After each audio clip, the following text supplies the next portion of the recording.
In this short video discussion, we are going to discuss about congenital heart disease, and we'll have an integrated approach with radiology and pediatrics in it. So as you can see, we have all the tabular forms of all the congenital heart disease.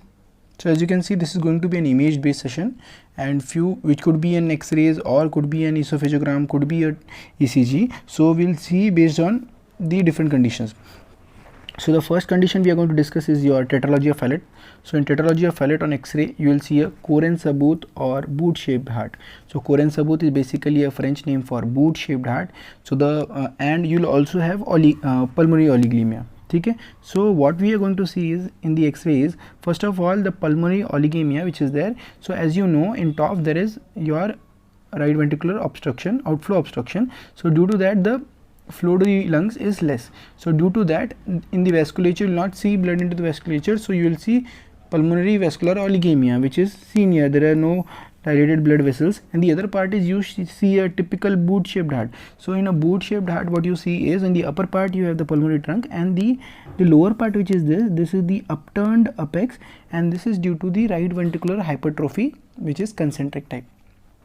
And top, this was about the imaging. So in surgery, for palliative surgery, for emergency surgery, we perform the classic Blalock Taussig shunt, the Watterson shunt and the Pott shunt, and this is only the emergency surgeries. Definitive surgery we'll perform later. So we'll see about the shunt surgeries. So the first and the classic shunt which was performed was your Blalock Taussig shunt, and now the modified shunt is basically the connection, synthetic connection shunt between your subclavian artery and your pulmonary artery. Whereas in your Watterson shunt, what we do is, so this is your ascending aorta, this is your descending aorta, this is your arch of aorta. So in ascending aorta, there is communication between your shunt between your in Watterson shunt, the connection is between your ascending aorta and the pulmonary artery. Whereas in your Pott shunt, the connection between the descending aorta and your pulmonary artery. So this was all about TOF.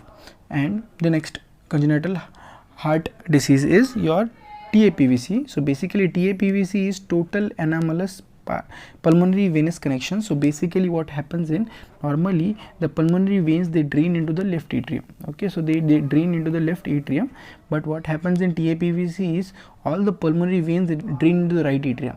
Now they could drain up in the SVC, which forms your supracardiac Tapvc, or it could drain into the IVC, which will form your infracardiac Tapvc approximately. So supracardiac is more common than infracardiac, and typical image based your finding which we see in your Tapvc is a typical snowman or figure of 8 appearance. So this is your image. So typical snowman or figure of 8 appearance which is seen in Tapvc. Okay, so this was the NEET 2021 image based question, and the other part is your infracardiac Tapvc, which is mostly obstructive, and due to that you have a typical ground glass appearance of lung fields.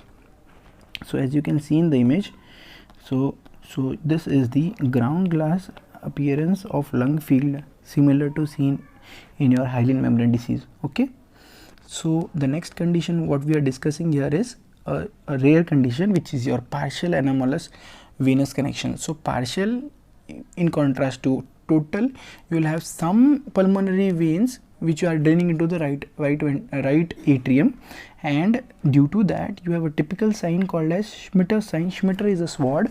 So as you can see, this is a vascular shadow which is there on the right side of the heart, which is simulating like a sword, which is Schmitter. So this is Schmitter sign seen in PAPVC. The next condition is your TGA, which is transposition of greater arteries. You will have typical appearance on X-ray as cardiomegaly with egg on side appearance, and the other point is there will be plethoric lung fields, as in contrast to TOF where you have pulmonary oligolemia. So this is your image for your Tapvc, for TGA. So this is your cardiomegaly with egg on side or egg on string appearance. So this is TGA. So the characteristic about TGA is this is the most specific congenital heart disease in infants of diabetic mother, the most common is VSD, and this is also associated with uncontrolled phenylketonuria in mothers. So for example, in patients with PKU, so if the mother during her pregnancy does not have controlled levels of phenylalanine in her blood, so this can lead to congenital heart disease, more specifically your TGA. The other part is in emergency when these patients present, so we treat them with balloon arterial septostomy, and in definitive procedures we have Jatin's procedure, which is your arterial switch procedure, which will reverse the anatomy. The next condition is your Epstein's anomaly. So Epstein's anomaly is due to the exposure of lithium, which is used most commonly to the treatment of bipolar disorder during pregnancy, and what we see is typically box shaped cardiomegaly. So as you can see here, the image, the X-ray, the heart is enlarged and it is enlarged in a typical box shaped pattern. The other part is on ECG we see typically Himalayan P waves. So these are your Himalayan P waves. So these are P waves more than 5 mm in height. So these are your Himalayan P waves seen in Epstein's anomaly. So this was about the most important ones. The other important congenital heart disease are, so in coarctation of aorta, so first of all, coarctation is associated with Turner syndrome and bicuspid aortic valve. It has a typical figure of 3 sign on X-ray and Rosler's sign, which is your inferior rib notching, again on X-ray. So we'll see both of them. So as you can see here, that this is your inferior rib notching. This is due to the collaterals, okay, and this is your figure of 3 sign. This is the figure of 3 sign, and this is due to the pre-stenotic and the post-stenotic segment of the aorta.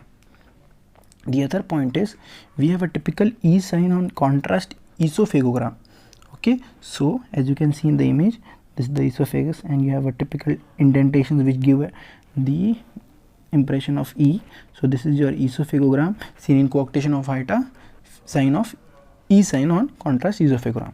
The other point is your VSD, which is there, which is the most common congenital heart disease overall, also the most common congenital heart disease where infectoendocarditis is there, and it is more commonly membranous as compared to muscular. The other congenital heart disease is ASD. So in ASD, the ostium secundum ASD is more common than ostium primum, and on examination, on auscultation, we'll have S2, which is fixed wide split. The next condition is your patent ductus arteriosus. In patent ductus arteriosus, the management is very important. So if the neonate is preterm, so we'll use the drugs which will close the patent ductus arteriosus, which are NSAIDs, which will decrease the prostaglandins, and more reliable drug is ibuprofen more than indomethacin. And if the surgery is not successful, then we'll do a surgical ligation or coil ligation of the patent ductus arteriosus. Okay, this was all about your congenital heart disease integrated approach of radiology and pediatrics. In case if you want any other topic, any specific topic, and or you have any doubts regarding to them, please put down into the comments. We'll reply you, and we'll based on that we'll also understand what you require in the subsequent videos. Okay, thank you.